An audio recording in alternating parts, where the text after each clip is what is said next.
అందరికీ నమస్కారం. నిన్నటి దినం పెద్దలు గౌరవనీయులు శాసనసభ సభ్యులు వరదరాజిరెడ్డి గారు పత్రికాముఖంగా కొన్ని ప్రకటనలు చేసినారు. అందులో ప్రధానమైంది జగనన్న కాలనీల పైన విజిలెన్స్ ఎన్ఫోర్స్మెంట్ విచారణకు నేను లెటర్ ఇచ్చినాను, విచారణ జరుగుతూ ఉంది, ఆ అవినీతి బహిర్గతం చేసే ప్రయత్నం చేస్తానా అని చెప్పినాడు. అంటే 2019 నుంచి 24 వరకు మా ప్రభుత్వంలో ఈ ప్రొద్దుటూరు నియోజకవర్గ వ్యాప్తంగా ఇల్లు లేని నిరుపేదలు ఎవరైతే ఉండారో వాళ్ళను రాష్ట్ర ప్రభుత్వం గుర్తించి దాదాపుగా 24,000 మందిని గుర్తించింది. ఆ 24,000 మందికి ఇళ్ల పట్టాలు డిస్ట్రిబ్యూట్ చేసేదానికోసం 24,000 మందికి ఇళ్ల పట్టాలు డిస్ట్రిబ్యూట్ చేసేదానికోసం దాదాపుగా 500 ఎకరాల భూమిని కొనుగోలు చేయాల్సిన పరిస్థితి వచ్చింది. దాదాపుగా 500 ఎకరాల భూమిని, ఆ 500 ఎకరాల భూమిని ఊరికి 3 వైపులా కొనుగోలు చేసింది రాష్ట్ర ప్రభుత్వం. సోమవారపల్లె గ్రామ పంచాయతీ ఏటి అవతల ఒకటి పొట్టిపాడు రోడ్డుకు సంబంధించి బొల్లవరం స్థలము, బొల్లవరం భూములు, మూడవది మీనాపురం దగ్గర. ఒక చోటేమో 200 చిల్లర ఎకరాలు కొనింది పొట్టిపాడు రోడ్లో, సోమవారపల్లి దగ్గరేమో 160 ఎకరాలు కొనింది, ఒక 106 ఎకరాలు మీనాపురం దగ్గర కొనింది. అంతా కలిపితే 469, 470 ఎకరాలు కొన్నారు. ఈ 3 చోట్ల కొన్న ఈ భూముల కొనుగోలు విషయంలో అవినీతి జరిగిందనేది ఆయన ఆరోపణ. ఎన్నికలకు ముందు కూడా ఆయన ఆరోపణ చేసినాడు. మేము 1000 కోట్లు డబ్బు సంపాదించిన, 1,500 కోట్లు డబ్బు సంపాదించిన, 2,000 కోట్లు డబ్బు సంపాదించిన అని నా మీద చేసిన అనేక రకాల ఆరోపణలలో నా అక్రమ ఆర్జనకు ఇది ఒక ప్రధానమైనటువంటి ఆరోపణగా ఆయన ఎన్నికలకు ముందు కూడా చేసినాడు. సరే, ఎన్నికలలో ఆయన విజయం సాధించినాడు, ఆయన పార్టీ విజయం సాధించింది. ఇప్పుడు విజిలెన్స్ ఎన్ఫోర్స్మెంట్కు లెటర్ ఇచ్చినాడు ప్రభుత్వానికి, ప్రభుత్వం ఆదేశించింది. విజిలెన్స్ ఎన్ఫోర్స్మెంట్ వాళ్ళు కూడా ఇక్కడి ప్రొద్దుటూరుకు వచ్చినారు.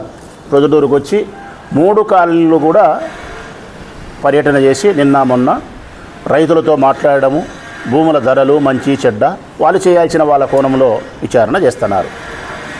ఆ విషయం నిన్న ఆంధ్రజ్యోతి పత్రికలో కూడా క్లియర్ కట్గా వచ్చింది. ఆంధ్రజ్యోతి పత్రికలో కూడా క్లియర్గా రాసినారు. మంచిది, సంతోషం. అయితే దీనికి సంబంధించి నిన్న ఆయన మాట్లాడేటప్పుడు ఇంకొక మాట మాట్లాడతాడు. ఏమనంటే, ఇది నాకు అభ్యంతరకరం, ఆక్షేపణీయం. నేను విజిలెన్స్ ఎన్ఫోర్స్మెంట్కు ఫిర్యాదు చేసినాను ప్రభుత్వానికి, ఇక్కడ విచారణ జరుగుతూ ఉంది, విచారణ చేసే అధికారులు విచారణ తదుపరి నివేదికను అవినీతి జరిగిందని ఇవ్వకపోతే ఒప్పుకోడంట. ఇది ఎట్టెట్ట ప్రజలారా నాకు అర్థం కావడంలే. అవినీతి జరిగిందని ఆరోపణ చేయడం నీ ప్రాథమికమైనటువంటి హక్కు. నీ హక్కును గౌరవించి రాష్ట్ర ప్రభుత్వము విచారణ చేపట్టింది. ఆ ప్రభుత్వం కూడా నీ ప్రభుత్వం తెలుగుదేశం పార్టీ, నీ కూటమి ప్రభుత్వం ఉంది అధికారంలో, విచారణ చేపట్టింది. మీ అధికారులు మీ విచారణ చేసినాక అవినీతి జరిగిందని నువ్వు రిపోర్ట్ ఇచ్చేనే ఒప్పుకుంటా, లేకపోతే మళ్ళీ చంద్రబాబు నాయుడు దగ్గరికి పోతా, నేను చంద్రబాబు నాయుడు దగ్గర పోయి మళ్ళీ విచారణ రీఎంక్వైరీ చేపిస్తా అని చెప్పి పరోక్షంగా అధికారులు లేని చోట పరోక్షంగా వారిని ప్రభావితం చేసే ప్రయత్నం చేస్తున్నాడు, వారిని బెదిరింపులకు గురి చేసే ప్రయత్నం చేస్తున్నాడు. అంటే నేను లోకల్గా ఉండే ఎమ్మెల్యేను, నా పార్టీ అధికారంలో ఉంది, నేను ఇచ్చిన ఫిర్యాదులు మీరు నాకు అనుకూలమైనటువంటి నివేదికే ఇవ్వాలా, ఆడ భూములలో అన్యాయం జరిగింది, అవినీతి జరిగిందని చెప్పి రిపోర్టు మీరు ఇస్తేనే, లేకపోతే నేను ఒప్పుకోను అని చెప్పి బెదిరింపు కార్యక్రమాలు, ప్రభావితం చేసే కార్యక్రమాలు మాట్లాడుతున్నాడు ఆయన. ప్లస్ నీకు అపోజిషన్ పార్టీ లీడర్గా ఉండే నేను, మాజీ ఎమ్మెల్యేగా ఉండే నేను, నా ప్రభుత్వంలో నేను ఎమ్మెల్యేగా కొనసాగినప్పుడు పేద ప్రజలకు 24,000 మందికి ఇళ్ల పట్టాలు ఇచ్చినటువంటి గొప్ప ప్రభుత్వంలో నేను పనిచేసినప్పుడు మీరు ఆరోపణ చేస్తూ ఉన్నారు అవినీతిని. దాన్ని స్వాగతిస్తానా? కారణం, మీరు ఫిర్యాదు చేయాలా, ప్రభుత్వ ఉన్నతాధికారులు విచారణ చేయాలా, విచారణ తదుపరి మా నిజాయితీ ఏందో సత్యం ఏందో ప్రజలకు తెలియాల్సిన అవసరం ఉంది. మీరే కానీ ఫిర్యాదు చేయకపోతే, ప్రభుత్వ అధికారులే కానీ విచారణ చేపట్టకపోతే మా నిజాయితీ ఎట్ట బయటికి వస్తుంది? సత్యం ప్రజలకెట్ట తెలుస్తుంది? మీరు బట్టగాల్చి ముఖాన్ని వచ్చారంటే జీవితం అంతా మేము ఆ బూడిది ఆ మసి తుడుచుకునే పరిస్థితి సరిపోతుంది. లేని అవినీతిని ఏ ప్రభుత్వ ఉన్నతాధికారి కూడా అవినీతి జరిగిందని చూపించలేడు. చెయ్యని తప్పును చేసినామని చెప్పి చూపించే సాహసం ఏ ప్రభుత్వ అధికారి చేయలేడు, అందుకు అవకాశం కూడా ఉండదు. అదేవిధంగా మేము తప్పు చేసి ఉంటే తప్పు చేయలేదని కూడా నివేదిక ఈ ప్రభుత్వంలో వాళ్ళకి ఇయ్యరు, వాళ్ళ ప్రభుత్వం కాబట్టి. ఇక ఆయన ఫిర్యాదులో ప్రధానమైన అంశాలు, ఒకటి, భూమిని మేము ముందుగా కొని 5 లక్షలకో 10 లక్షలకో కొని బినామీ పేర్లతో భూమిని పెట్టుకొని ఆ తర్వాత ప్రభుత్వానికి 40 లక్షలకు 25 లక్షలకు మేము అమ్మినాము, రిజిస్టర్ చేయించినాము అనేది ఆయన ఫిర్యాదు. అర్థమైందా ప్రజలారా? జగనన్న కాలనీ దగ్గర మొత్తం 3 కాలనీలు కలిపి 500 ఎకరాలు 470 ఎకరాలు తీసుకుంటే ఈ 470 ఎకరాలలో ఎక్కువ శాతం భూమిని మేము ముందే తక్కువ ధరకు కొని ఆ తర్వాత 40 లక్షలకు 25 లక్షలకు 2 చోట్ల 40 లక్షలకు ఇచ్చింది రైతుకు, ఒక చోట మాత్రం 25 లక్షలు ఇచ్చింది. సోమవారపల్లె భూములకు మాత్రం 25 లక్షలు ఇచ్చింది, పొట్టిపాడు మీనాపురం భూములకు మాత్రం 40 లక్షలు ఇచ్చింది. అంటే అక్కడ 10 లక్షలు పెట్టి మేము భూమి కొనేది, ఉదాహరణకు సుబ్బారెడ్డి అన్నది భూమి, సుబ్బారెడ్డి నాకు తెలియదు కాబట్టి 10 లక్షలుగా నేను కొనింటా, నేను బినామీ పేరుతో గర్చపాటి లక్ష్మీదేవి పేరుతో రిజిస్టర్ చేపిస్తా, మన తర్వాత ప్రభుత్వానికి 40 లక్షల రూపాయలకు అమ్ముతా, గర్చపాటి లక్ష్మీదేవి వాళ్ళకు రిజిస్టర్ చేపిస్తుంది, 40 లక్షలు ఆయమ్మ అకౌంట్లోకి పడుతుంది, ఇంకా 10 పోతే 30 మాకు లాభం. ఇట్లా దాదాపు 470 ఎకరాల భూమికి మేము చేసినాము అనేది ఆయన ఉద్దేశం. నేను అడుగుతా ఉన్నా ఈ 470 ఎకరాల భూమి ఎవరి పేరుతో అయితే పూర్వకాలం నుంచి ఉందో, 70, 80, 100 సంవత్సరాల కిందటి నుంచి ఎవరి పేరుతో ఉందో వాళ్ళ పేరుతోనే ప్రభుత్వానికి రిజిస్టర్ అయిందే, లేకుంటే ప్రభుత్వానికి రిజిస్టర్ చేయించేదానికంటే ముందు నెల ముందో 2 నెలల ముందో 6 నెలల ముందో రిజిస్ట్రేషన్ ఏమైనా మారిందే? తెలిసిపోయే కదా అన్నీ. సింపుల్. నాకు అభ్యంతరం లేదు, నేను చెయ్యలే. రైతుల నోట్లో దుమ్ము కొట్టి మట్టి కొట్టి ఆ లెక్కతో నేను పాలరాతి భవంతిలో ఉండే మనస్తత్వం నాది కాదు. నేను రైతు బిడ్డను, నా అబ్బ రైతు, నా తండ్రి రైతు, నా కులం రైతు కులం. రైతుల పట్ల అత్యంత గౌరవము, అత్యంత ప్రేమ కలిగినటువంటి మనస్తత్వం మాది. మేము ఈ పొద్దు పట్టణంలో ఉన్నా కానీ మా సొంత గ్రామాలలో భూమిని కొనుగోలు చేసుకొని వ్యవసాయం చేస్తున్నాం. నిమ్మ తోటలు, చీని తోటలు, అంటే వ్యవసాయం మీద మక్కువ ఉండి. అట్లాంటి పనికి వాళ్ళ పని వరదరాజిరెడ్డి చేస్తాడు తప్ప, వరదరాజిరెడ్డి కొడుకు చేస్తాడు తప్ప మేము చెయ్యం. అట్లా నేను చేయలే కూడా. రెండవది ఆయన చెప్పేది, రైతుల దగ్గర నుంచి ఎక్కువ ధరకు ప్రభుత్వానికి ఇప్పించినామంటున్నాడు.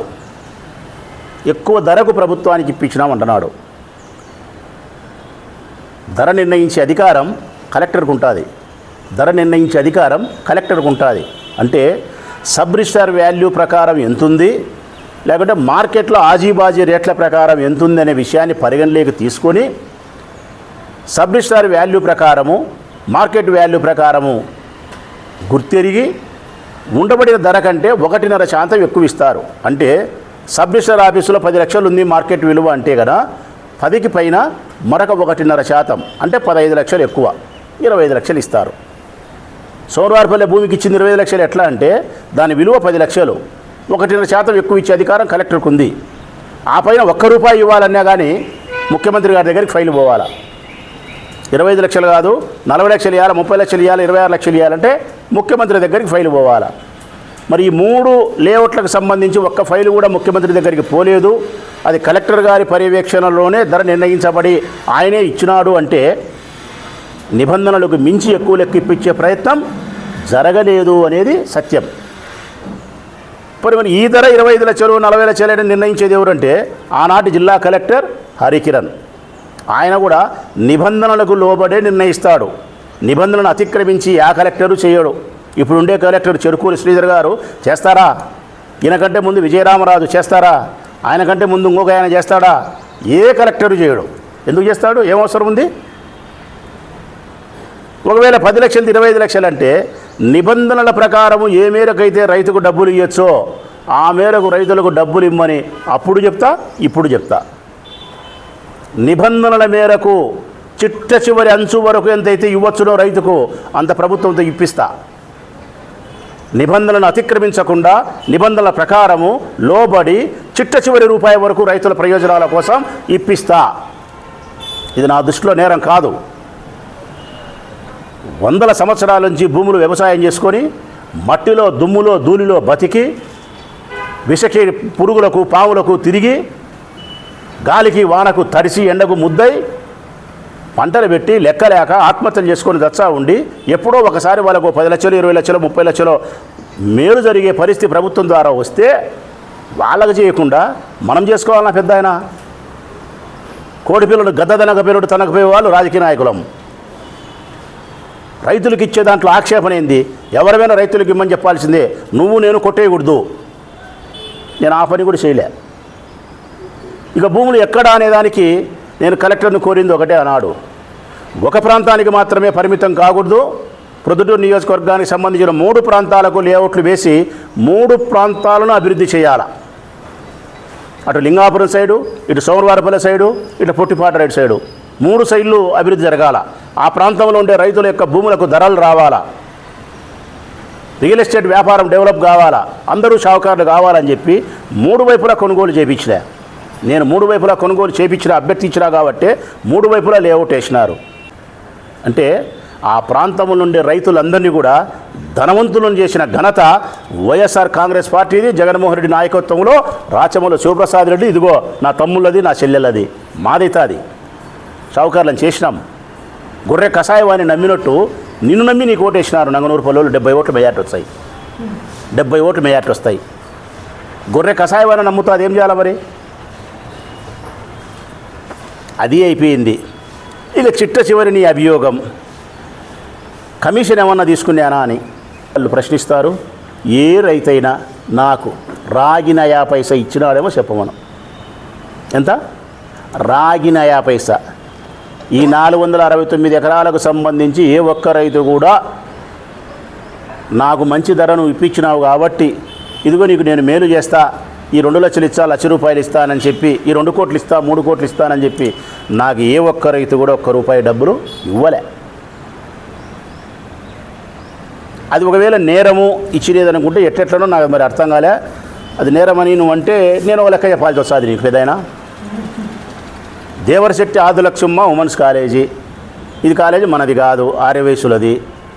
ఆ కాలేజీ ఉమెన్స్ కాలేజీకి ఇచ్చినారు వాళ్ళు. ఉమెన్స్ కాలేజీ పెట్టినారు.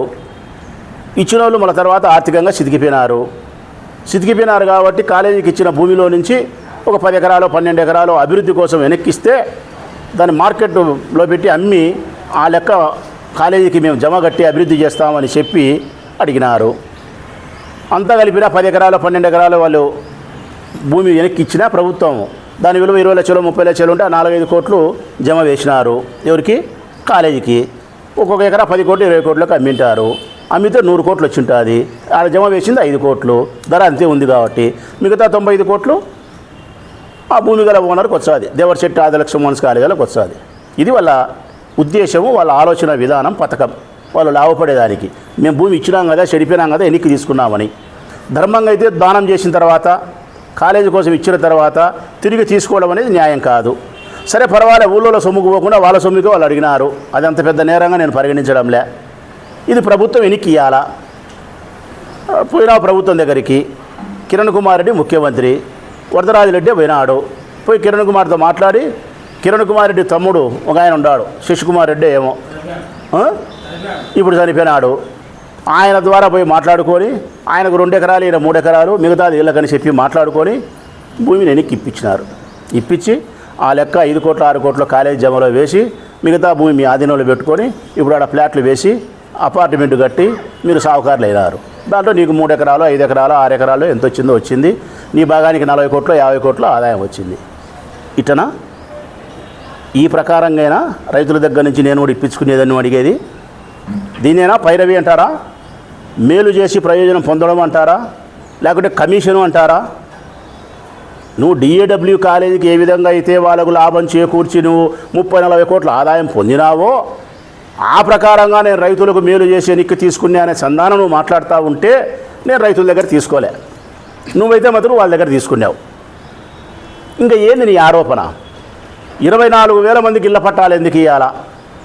24,000 మందికి ఇళ్ల పట్టాలు ఎందుకు ఇవ్వాలంటే 2014 నుంచి 19 వరకు మీ తెలుగుదేశం పార్టీ అధికారంలో ఉన్నప్పుడు మీరు ఒక్కరికి కూడా ఇళ్ల పట్టాలు పంచలే కాబట్టి, నిరుపేదలకు ఇండ్లు ఇయ్యలే కాబట్టి, పాపం పెరుగుతా పోయినట్టు పేదవాళ్ళ సంఖ్య పెరిగింది కాబట్టి 24,000 మంది అయినారు. మీతిని 24,000 మంది అయిన తర్వాత నేను 4,000 మందికి ఇస్తా, 5,000 మందికి ఇస్తా అనే మనస్తత్వం కాదు జగన్మోహన్ రెడ్డిది. రాజ్యాంగబద్ధంగా హక్కు కలిగిన ప్రతి పౌరునికి నిరుపేదలకు ఇల్లు ఉండాల్సిందని చెప్పి ఎంత కష్టమైనా సరే భూమి కొనుగోలు చేసి ఇస్తానని చెప్పి 24,000 మంది కోసం భూమి కొనుగోలు చేసి ఇచ్చినాడు ఆయన. మరి 24,000 మంది లబ్ధిదారులను నిర్ణయించేది రాచమల్లు ప్రసాద్ రెడ్డి, మున్సిపల్ కమిషనర్ గారా, ఆనాటి జాయింట్ కలెక్టర్ గౌతమి గారా?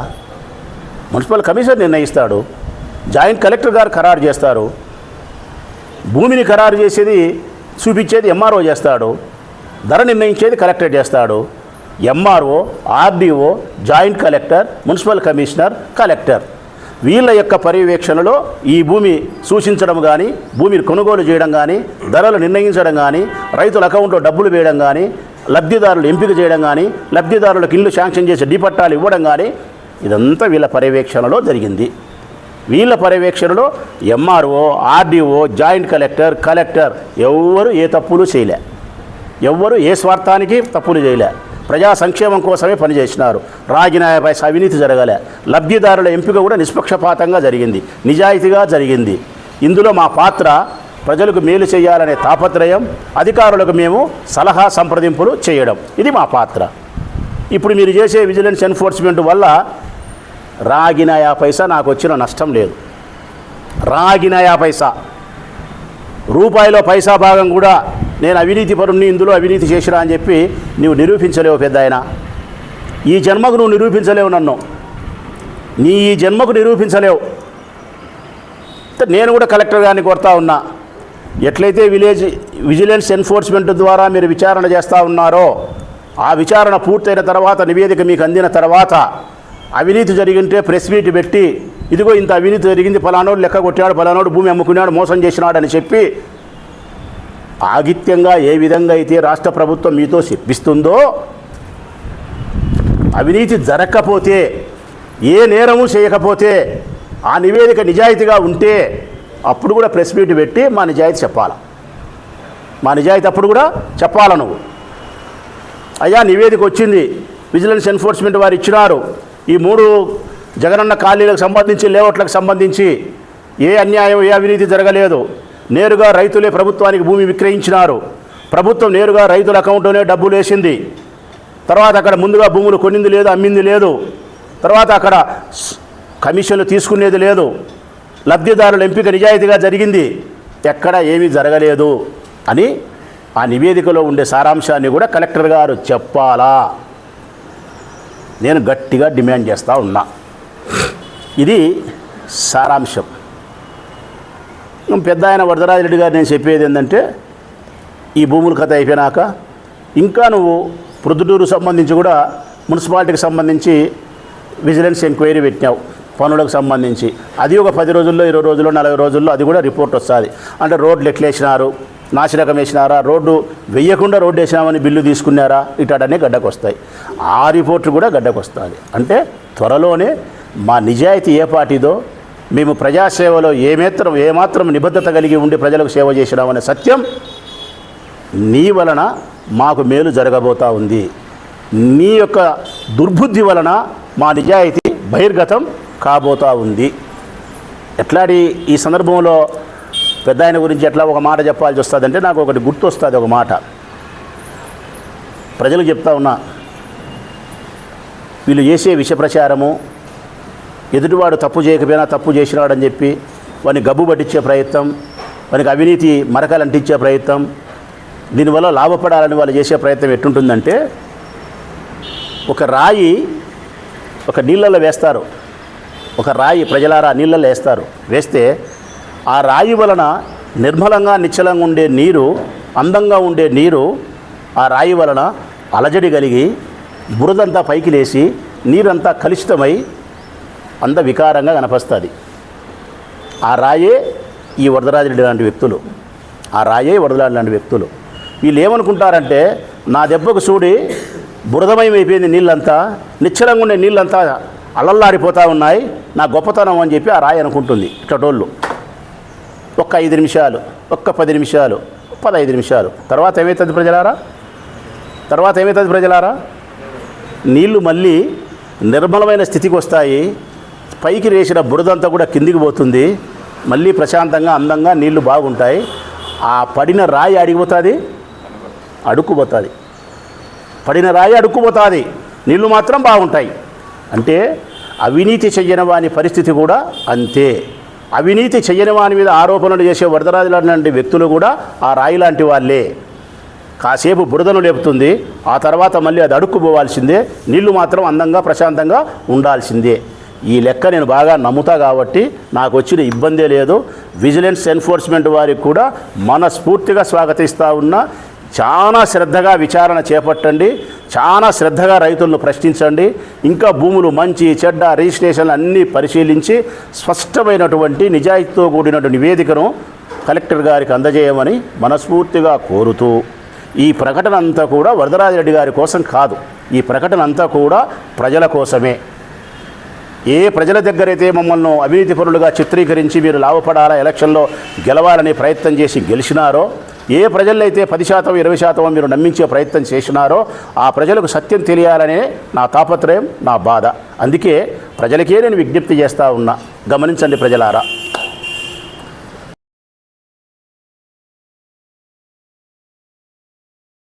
ఈ వీడియో మీకు నచ్చినట్లయితే లైక్ బటన్ క్లిక్ చేయండి.